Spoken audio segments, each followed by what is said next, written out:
মাছের মাথা দিয়ে লাউয়ের মুড়ি ঘন্ট। প্রথমে কড়াই তেল দিয়ে দিলাম, পাঁচফোড়ন দিলাম, শুকনো লঙ্কা দিলাম, তেজপাতা দিলাম, একটু আদা বাটা দিলাম, একটু জিরে গুঁড়ো, তারপর নেড়ে নেব। কেটে রাখা লাউগুলো দিয়ে দিলাম, একটু নেড়ে নিলাম, তারপর লবণ দিলাম, তারপর হলুদ, কাঁচা লঙ্কা দিয়ে আমি এবার আবার নেড়ে নেব, ভালোভাবে নেড়ে নেব। হলুদ লবণগুলো যেন সব মাখা হয়ে যায়। তারপর আবার একটু হলুদ দিলাম, একটু হলুদ কম লাগছিল সেই জন্য আমি দিয়েছি।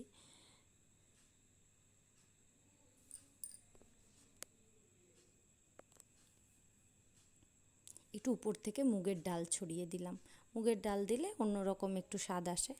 মুগের ডালটা দিতেও পারেন, নাও পারেন, তবে আমি একটু মুড়িঘণ্ট লাউ দিয়ে করলে আমি একটু মুগের ডাল দিই, ভালো লাগে খেতে। একটু জল দিয়ে দিলাম, সামান্য জল দিয়েছি যেহেতু লাউ থেকে অনেক জল বেরোয়, দিয়ে আমি ঢাকা দিয়ে দিলাম। 5 মিনিট পর ঢাকাটা খুললাম, খুলে দেখো অনেক জল বেরিয়েছে।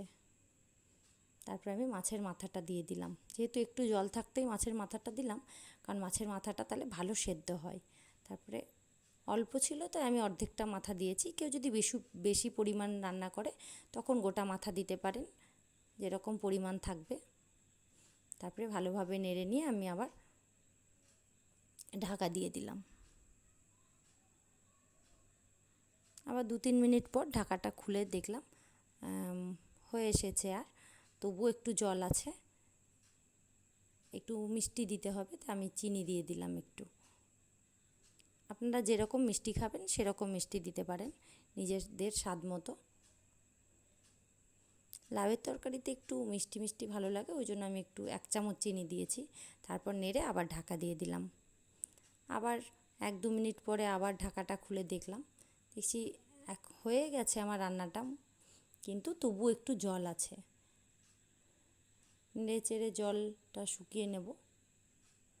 তারপরে উপর থেকে আমি একটু চালের গুঁড়ো ছড়িয়ে দিলাম, তাহলে যেই জল জলে ভাবটা থাকে না, চালের গুঁড়োটা উপর থেকে দিয়ে দিলে সেই জল ভাবটা আর থাকে না, জল ভাবটা টেনে নেয় চালের গুঁড়োতে। আবার ভালোও লাগে, একটু গায়ে গায়ে হয়ে যায়, মাখা মাখা হয়। দেখুন জলটা কি সুন্দর শুকিয়ে গেছে। আমি ঢেলে নিয়ে আমার